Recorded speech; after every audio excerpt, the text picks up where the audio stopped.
The lonely road. They warned me not to walk alone. I didn't listen. Now, the abandoned lane's icy grip still lingers, not on the road, but on me. Because escaping its shadows was easy. Surviving what followed, that's the real horror. The lonely road, haunted places. This happened when I was a teenager on a cold November night. After guests left our house, my mom realized my father's friend had forgotten his phone and power bank. They offered to return, but my dad insisted on sending me instead. Defying his advice to take my bicycle, I chose to walk, confident I could shortcut through a quiet, dimly lit lane. The houses there stood abandoned, their windows dark, and the streetlights flickered weakly or not at all. The moment I stepped into the lane, the air turned oppressive. A silence so heavy it stifled breath, a darkness that felt alive. A chill clawed down my spine, and primal fear seized me. I bolted, clutching the forgotten items, desperate to reach the lane's end where my dad's friend waited. Just as safety seemed within reach, an invisible force gripped my ankle. I crashed to the ground, knees scraping asphalt. I thrashed, but the cold, unyielding hold pinned me. No ropes, no people, just emptiness and terror. Then, my name echoed. My dad's friend sprinted toward me, and the grip vanished. He helped me home, where my parents dismissed the incident as imagination. But my bleeding knees and sleepless nights told another story. Years later, I learned the lane's true history. It was infamous for tragedies, a place where shadows clung to more than just the dark. I moved away eventually, to somewhere worse.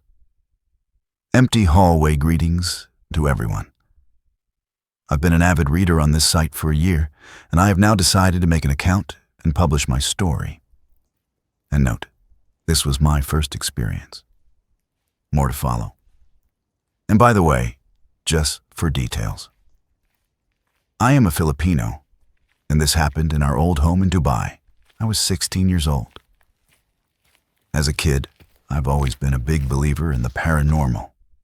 I've researched about them extensively. My relatives on the paternal side have always been in touch with their sixth sense. One uncle in particular was a very gifted medium. My brother and I never really inherited them, or so I thought. But I knew I could hear and feel them every once in a while. That's when I asked my uncle to do a cleansing on me when I was a kid. I told him that I never want mine to be fully open. But I guess those expire as well. It was December of 2011. I had just flown in 4 days ago from the Philippines. My body clock yet to be adjusted. It was 4 a.m. on a cold Thursday morning. I was the only one up, as usual. With my laptop on the table, a movie playing, headphones plugged in, and a snack by my side, I was comfortable sinking onto our living room couch in the stillness of the morning. For those who are familiar with Dubai, we lived in Jebel Ali in an estate called the Gardens.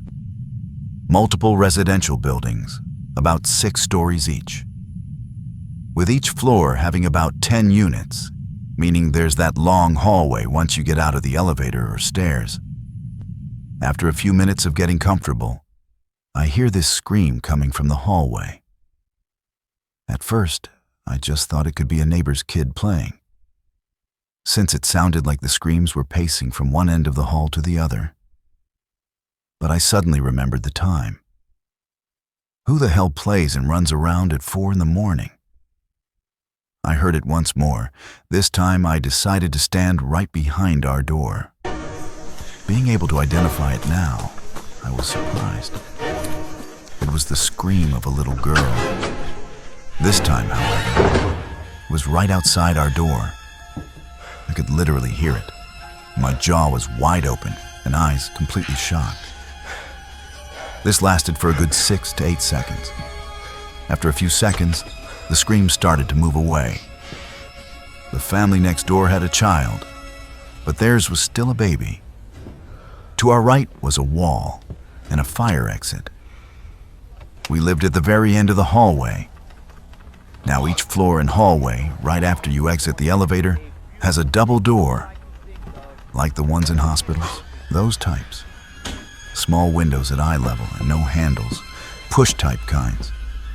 Nothing fancy, just for added security, I suppose. During the day, these doors are kept open, and I mean both doors. And at night, the security comes into every building and closes them, but you can still use one door while the other is locked. Perplexed, I decided to check out the hallway. I open our door, sticking only my head outside, and look. Nothing unusual. The lights are lit. The hallway doors are closed. No neighbors to be seen. I turn to the right and check the fire exit. And again, nothing unusual. So I close the door and head into the kitchen to drink. Our kitchen entrance was merely 6 feet away. All you had to do was turn right. But even before I could reach the kitchen, I hear it again. It sounded like it was coming from the entrance of the hallway, but it was coming closer. Then you could tell that it